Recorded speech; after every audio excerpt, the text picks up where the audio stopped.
So, eto na. Eto na guys. Ito yung matagalan nating iniintay. Oo. Papunta na tayo sa exciting part. Ito yung ano ito yung kinakatakutan. Ito yung pilit iniiwasan ng mga Duterte. Oo. Ito yung pilit nilang gustong pigilan, kaso hindi nila napigilan. Hindi nila napigilan, mga kababayan, yung naganap dito. Oo. Ano nangyari? Hmm. Well, one thing na ipilit nilang pinipigilan ay yung pag-appoint kay former Justice Secretary, now Ombudsman Remulla. Yun yung unang-unang gusto nilang iwasan. Yung pangalawa, mga kababayan, yung pangalawa, itong mabulgar ang kanilang salin. Or statements of assets, liabilities, and net worth. Kaya salin. Ano ho ba ang salin? Para sa mga para sa mga hindi pa naiintindihan kung para saan ba ang salin. Ang salin po, mga kababayan, ay para dito ko ipinapakita yung number ng assets, kung gaano karami yung kanilang assets ng isang individual na nagtatrabaho sa gobyerno, yung kanyang liabilities, isabihin, mga utang, at ang kanyang net worth. So, makikita mo dito, basically, kung gaano kayaman ang isang politiko o isang government. Yun. Yun ang punto ng salin. At sa maraming pagkakataon, mga kababayan, ang salin po ay nagiging basis ng bilang patunay o ebidensya ng korupsyon ng isang individual. Paano? Ganito po yan, mga kababayan. Kasi syempre, lahat naman tayo sumasahod. Lahat tayo may sahod. Ako pala, hindi na ako sumasahod. Matagal na ako hindi sumasahod. 2018, hindi na ako sumahod, guys. Puro na ako. Revenue. But anyway, sa mga sumasahod, syempre, merong minimum yun, di ba?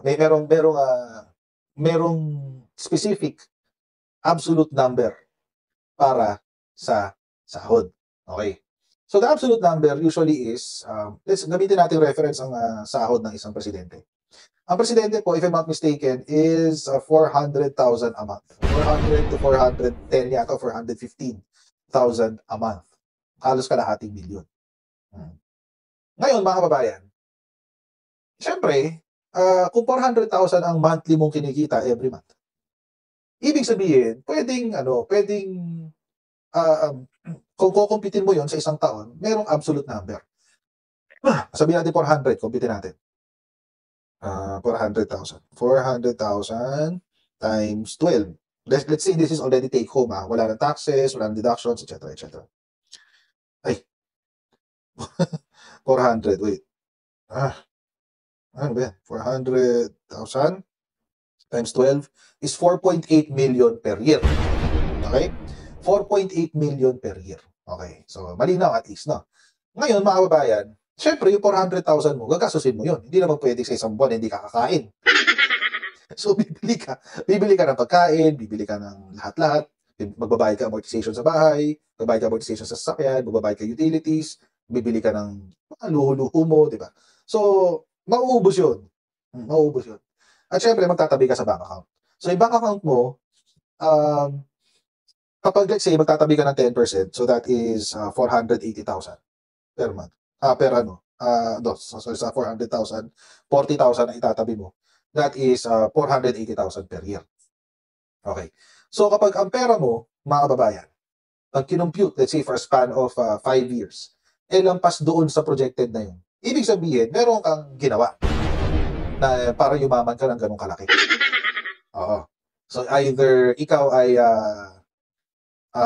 tumanggap ng bribe, o either ikaw ay may ginawang katiwalian sa iyong posisyon, inabuso mo yung posisyon. So, ganun ho ang silbi ng salin. Kanina may nakita akong tanong, is the salin foolproof? Not necessarily. Kasi yung salin, ang basis niyan is yung declared. Yung naka-declare lang doon sa salin mo. At nakapangalan sa'yo. So, let's say, ako ay isang mayor at gusto kong magtago na napakaraming lupa. O di magkukuha ako ng dami. Papangalan ko sa mga dami ko, etc. So, yung mga nakapangalan sa dami ko, hindi ko na kailangan yung isama sa aking salin. Pero mga kababayan, kapag nag-imbestiga ang ombudsman at nakita niya na merong mga ganitong titulo in your possession, ang tatanong sa'yo, ba't nasa iyo yan? Sino ba? Bakit ibang pangalan pero nasa iyo yung titulo? Bakit ganun? Yeah, it's also under oath, yung salin. Punishable by perjury yan. But anyway, so, yun. Ba't nasa iyo yung titulo? Bakit? Di ba? May ganun eh. Tsaka aalamin din kung sino talaga yung nagbe-benefit doon sa asset na yun. So, for example, merong building. Nakapangalan siya, let's say, sa ibang tao, sa malayong, sa security guard ko. Halimbawa. Halimbawa, nakapangalan siya sa security guard ko kung meron akong security guard. O di, questionable agad. Kasi paano magkakaroon ng pera na makabili ng building ang isang security guard? Di ba? But again, mga babayan, merong kailangan may ebidensya na ikaw talaga yung nagbe-benefit doon sa asset na yun. It's a bit complicated. I cannot go into it in detail ngayon. Kasi na, maghahaba tayo. But, the point is, the salin is the starting point. Diyan mo titignan kung meron bang basis ng katiwalian. At habang tumatagal, mga kababayan, pwede mo rin gamitin yon bilang basis na imbestigahan ang mga tiwaling opinion. So it is really very important. Napakahalaga ho niyan. Napakahalaga ho talaga ng salin. At for the longest time, simula 2019, tayo po ay pinagkaitan ng salin. 2019 po nag-umpisa yun. Actually, yung the actual order happened noong 2020, but noong 2019, pinipigilan na ng ombudsman, the previous ombudsman, yung pag-distribute ng salin. Mamaya, pag-aaralan natin, mga kabayan. Pero today, anong nangyari? Merong bago ng ombudsman. Dahil bagong ombudsman, bagong rules. Dahil may bagong rules, iyak ang mga rules. Kasi mga kababayan, ito sabi, ang unang act, the very, very first act of Ombudsman Remulla ay i-expose ang mga salin. Yun ang kanyang unang-unang act. Imagine, 1 week pa lang siya. Wala pa nga siya 1 week eh. Nag-off-taking siya Thursday last week. So, this is actually, practically, ilang araw pa lang siya bilang ombudsman. At sa kanyang unang linggo, ang kanyang unang-unang act ay gawing public ang mga salin. Diba? Kasi mga kababayan, binigyan niya ng halaga yung transparency. Oo. Yung transparency ng gobyerno at saka ng publiko. Lalo-lalo ngayon, mga kababayan, napakainit ng kwentuhan. Napakainit ng kwentuhan tungkol sa korupsyon. Imagine, mga kababayan, simula 2019, 2020, 2021, 2022, 2023, 2024, hanggang ngayon, 2025, walang nakakakita ng salin ng kahit sino. Kahit sino sa gobyerno, wala. Zero. Kaya nagkaroon ng pamamaraan ang mga taong katulad ni Saldico, ni Chis Escudero, ni Jinggoy Estrada, ni Joel Villanueva. Nagkaroon, ito, yung mga DPWH undersecretary, tsaka yung mga ASEC na mastermind nung Ghost Project sa Bulacan. Kaya lumakas ang loob nila, mga kababayan. Kasi walang lumalabas na salin. Secret. Lahat. Secret. Walang choice. Walang nagagawa. So ngayon, expose na ulit. Oo. Expose na ulit. Ito ho yung announcement kanina ng ating lumipat na pala ng ombudsman no Office of the Ombudsman si Miko Clavano. Si Attorney Clavano. Hila-hila din pala siya ni Ombudsman Remulla. Panoorin natin, guys. Transparency is the name of the game. At a time when trust in institutions is tested, the best way to rebuild confidence is through openness backed by concrete access to information. The office also calls on all agencies that keep official copies of salins, the Civil Service Commission, the Office of the President, Congress, and Judiciary, and the local government units to align their practices with this policy. Consistency across institutions is key.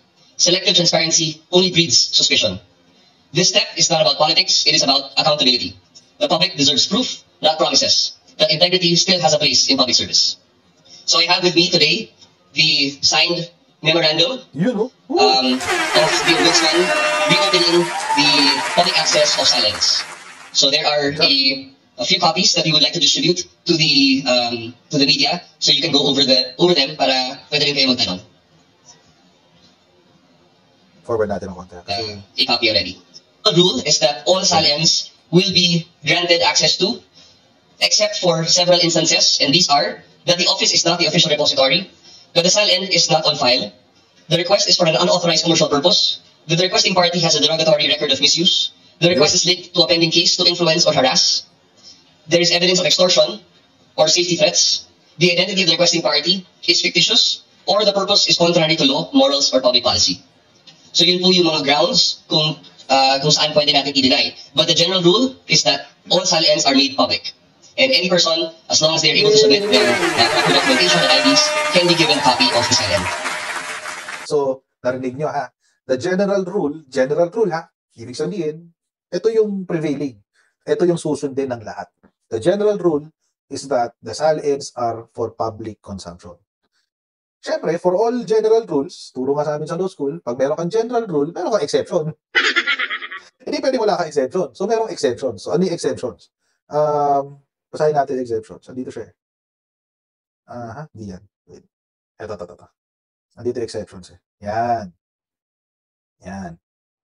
Ang sabi, the office is not the official repository. The requested SALN is not on file. The request is for an unauthorized commercial purpose. Ibig sabihin, gagamitin ba sa eleksyon? Whatever. Para paninira doon sa kanyang kalabang politiko, what have you.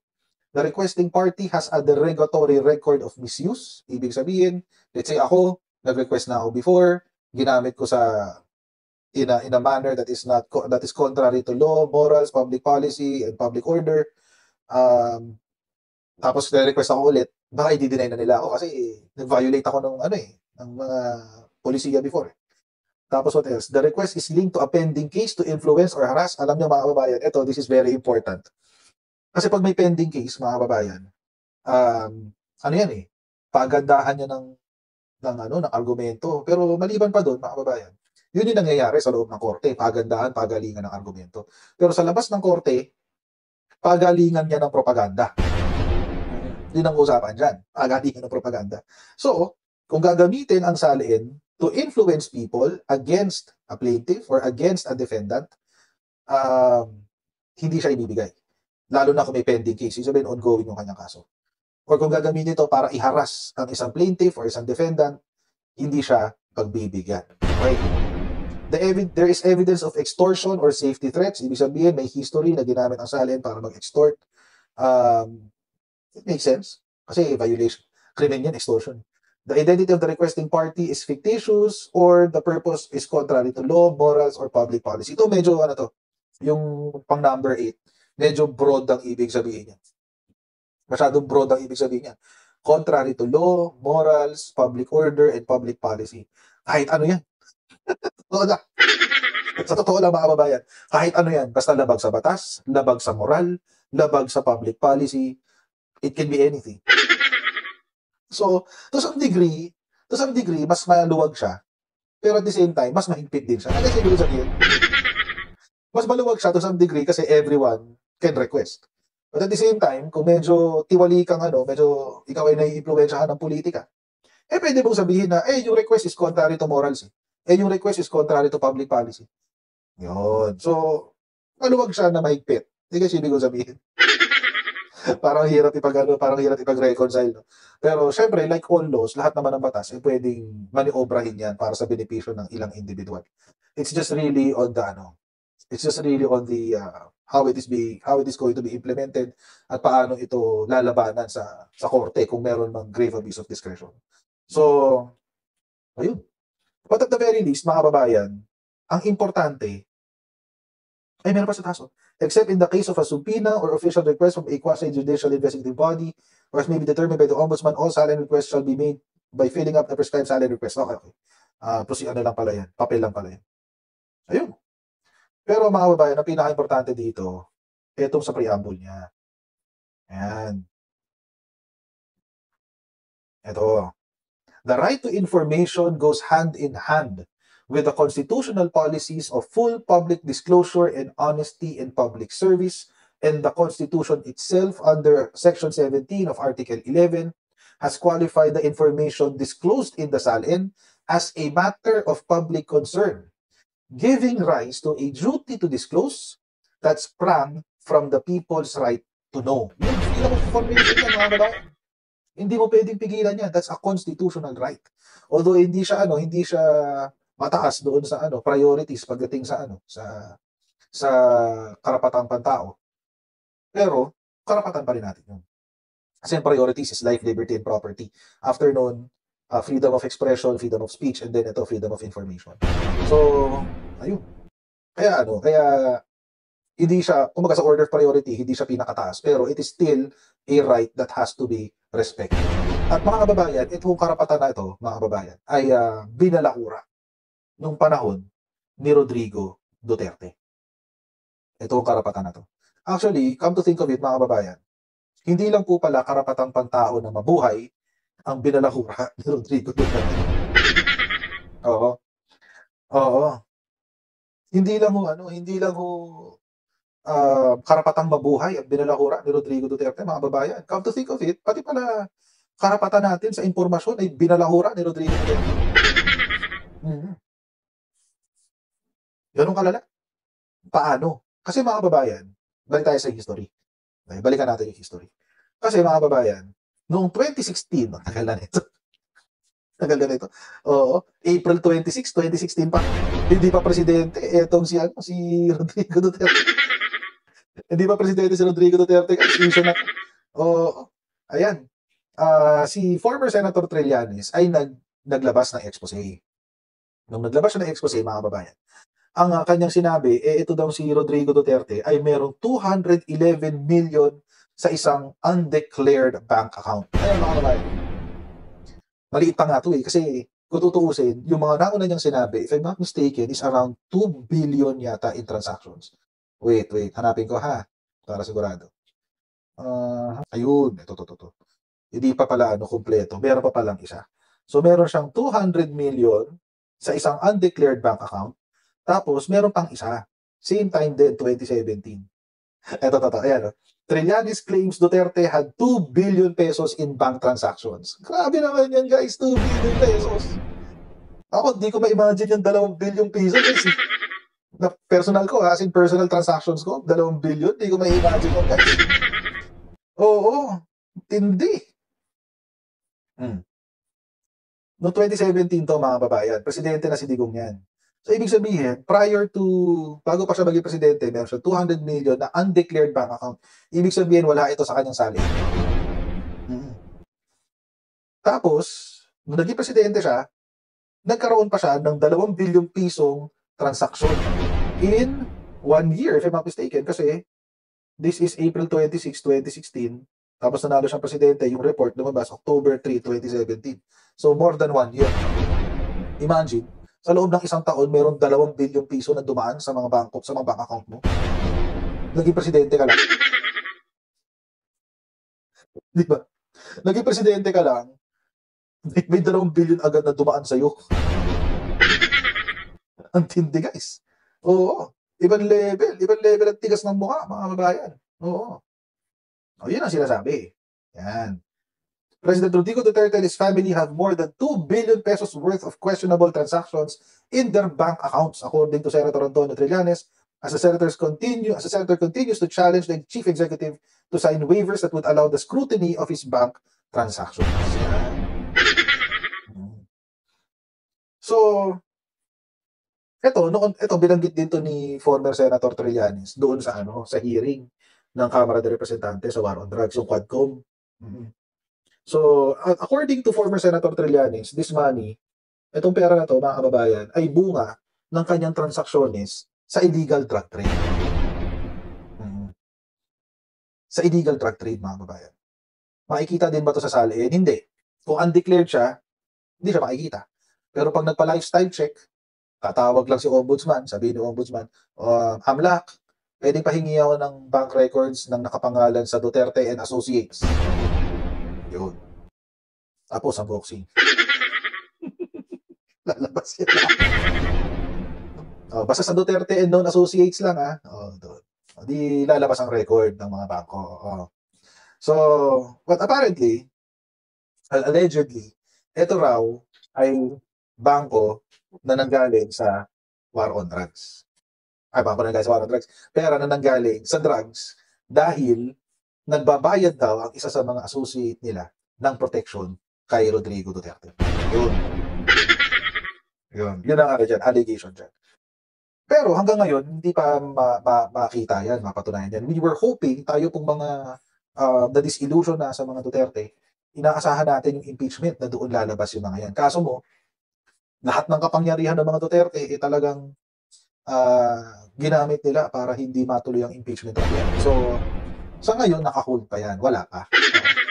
Feeling ko, whoever is making a decision on the case, sana magkaroon siya ng konsensya. Sana hindi lang niya dinidribble tong kaso na to. Tapos dahil February 5 na, moot and academic na, doon sila magdidesisyon. Kasi may ganun na akong feeling ngayon, mga kababayan. May ganun na akong feeling na baka dinidribble tong kaso na to. Yung sa impeachment. So, ito yung history. Ngayon, mga kababayan, so 2016, 2017, 2016, 2017, may aligasyon kay Rodrigo Duterte ng secret bank accounts. Okay. Ngayon, 2018, mga kababayan, bago natin tuloy yan. Noong 2017, nung pinasabog ni former Senator Trillanes, yung balita ng 211 million pesos daw na undeclared bank account, nagalit ang presidente, nagalit siya sa AMLAC. Inaway niya yung AMLAC. So, inaway niya yung AMLAC. Ang sabi ng AMLAC, hindi kami ang source niya. Sabi, naghugas ng kamay ang AMLAC. Hindi kami ang source niyan. Wala kami dyan. So, hindi na nalaman kung ano ba yung katotohanan dyan. And then, after that, mga kababayan, eto, nagsabi si Trillanes noong 2018, imbestigahan na yung bank accounts. Imbestigahan na daw. Kasi nga, masyado na malaki. According sa info na nakuha niya, umaabot na ng 2 billion yung perang transactions. Tapos meron pang secret bank account na merong 211 million. So, medyo nakaka-bother na nga naman, di ba? Medyo nakaka-bother na. Pero syempre, noon, tayo, hindi pa tayo, bulag pa tayo sa Duterte ng mga panahon na yun eh. Tanggap naman natin yun. Bulag pa tayo nun din sa mga Duterte. So, hindi natin kinakagat. Hindi natin kinakagat. Tapos, eto na nangyari. So, 2018, nagtatawag na ng kaso. Imbestigahan na raw si Rodrigo Duterte. Ito na nangyari. July 26, 2018, naging ombudsman si Martires.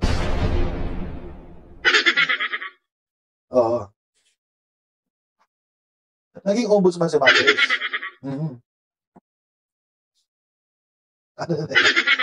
Nung naging ombudsman si Martires, mga kababayan, nagkaroon na ng problema sa salin. Unang-una, hindi siya nagpa-imbestiga doon sa mga bank accounts. Hindi siya nagpa-imbestiga doon sa mga bank accounts. Unang-una. Well, it's the president din naman. I mean, the president is immune from suit while he is an incumbent. Pero, hindi ba reasonable doubt yun? Na pwede naman mag-umpisa ng investigation ng ombudsman, motu proprio, para meron siyang basis na isusumite for impeachment. Pwede naman niya ipa-impeach ang presidente. Pero hindi nag-imbestiga si Samuel Martires. Ang ginawa ni Samuel Martires, nag-double down siya sa pagtatago ng salin. Yun ang ginawa niya. Nag-double down siya sa pagtatago ng salin. So 2018 to, di ba? Duterte Salin Secret. PCIJ makes public wealth disclosures of all presidents since Cory Aquino. Pero mga babayan, ayan simula 2018 and 2019, wala na makakuha ng salin. 2018 and 2019, wala na. Wala na. Wala na access, guys. Wala na talaga. Promise. Wala na. President Rodrigo Duterte's 2018 and 2019 salin should have been made public, or should have, within 10 days from the day they were filed. The ombudsman initially rebuffed repeated requests by the PCIJ to obtain copies, claiming that it was still revising the guidelines for public access to the SALINs of government officials. So, 2 taon, mga kababayan. Sinasabi ni Samuel Martires, hindi namin pwede i-release kasi magbabago kaming guidelines. For 2 years. Or for 1 year. Simula 2018 hanggang 2019. Yun ang sinasabi niya. O sige, intay. Ano nangyari? After 1 year, mga kababayan, after 1 year, hindi pa yan yun. Ayan. After 1 year, ang sabi ng ombudsman sa ang kanya daw bagong guidelines ay hindi na pwedeng maglabas ng salin. After 1 year, sabi ng ombudsman, hindi, i-revise lang namin, sandali lang, i-revise namin yung guidelines. So after 1 year, ang sabi ng ombudsman, hindi na pwedeng mag-release. Wala nang i-release sa salin. Kahit kaninong salin, wala. Kailan lang daw magdi-release? Kapag he or she is the declarant or the person who filed the salin, so kung ako yung tiwaling official, pwede kong sabihin na, ito yung salin ko, tignan nyo. As if mangyayari. Diba? Milagro lang yun. Kung mangyayari ba yun? There is a court order or the request is made by the Ombudsman's Field Investigation Unit. So, wala na naka-access. Simula 2018 and 2019. And that is, for all intents and purposes, mga kababayan, ay isang violation ng ating freedom of information. Pero syempre, minamaliit natin kasi syempre tayo, iniisip lang kasi natin human rights, life, liberty, and property. Hindi naman natin iniisip, dapat pala binibigyan tayong impormasyon ng gobyerno. Hindi natin naiisip yun noon. Pero ngayon naiisip na natin. Bakit? Kasi may mga tiwaling official Di ba? May mga tiwalikang official anong gagawin mo? Wala kang ginagawa, ganun talaga. So, it is what it is. Ngayon, so pinagbawal na ano. Nung pinagbawal na, tinatry na makakuha ng information, tulad nito.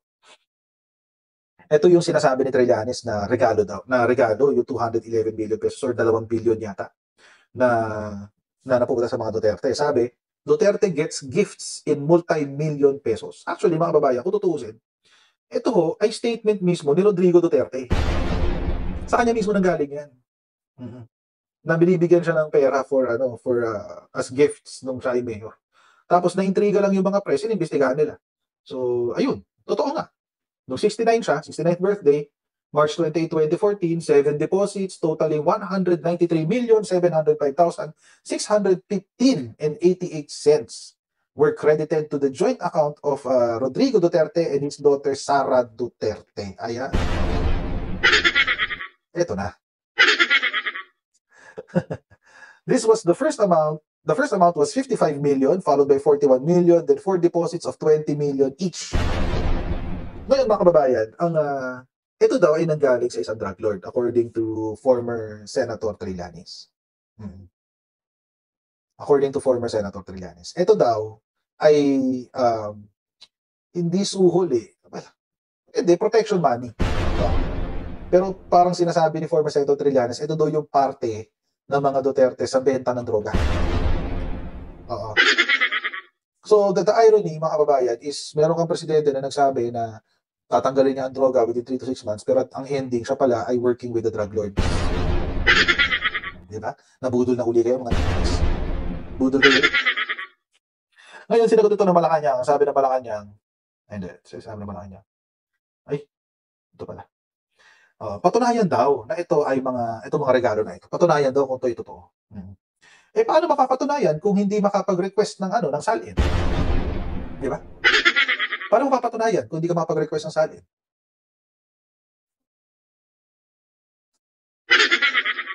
Di ba? Paano mapapatunayan? Wala kang access. Paano ka magkakapag-request ng bank statement? Wala ka namang final na kaso. And even if mag-file ka ng kaso, hindi nila i-consider sa ebidensya yung mga pasa-pasa message lang or yung mga tawag dito, yung mga dokumentong ipinasa lamang sa group chat. Hindi. Or mga ebidensya na hindi official documents. So, there was really no way to check during that time. Walang pamamaraan para i-check. kung nagsisinungaling ba si Duterte o hindi. Pero ngayon, at isa sa mga dahilan kung bakit nagkaroon ng ganong problema ay dahil kay Samuel Martires. Sabi kasi ni Samuel Martires, ang salin ay panira lang sa politika. Kaya yun. Kaya pinigilan niya yung paglalabas ng salin. And ngayon, mga kababayan, sorry siya, hindi na siya yung ombudsman. Yung ombudsman natin ngayon, mas nirerespeto ang karapatang pantao. Hindi pinoprotektahan yung kanyang ka-law school. Pareho kasi sila ng law school si Martires at saka si Digong. Pareho sila San Beda Pawa naman San Beda, now they're getting a bad reputation dahil kay Digong. Parang IBP, di ba nasira sila dahil in-award na nila si Rodrigo Duterte ng Pillar of Justice yata. Golden Pillar of Justice Award, something like that. Diyos ko. Binalik tuloy ng isang award yung kanya. Ayoko mapasama dyan. Kung kasama si Digong, ayoko mapasama dyan. Ayun.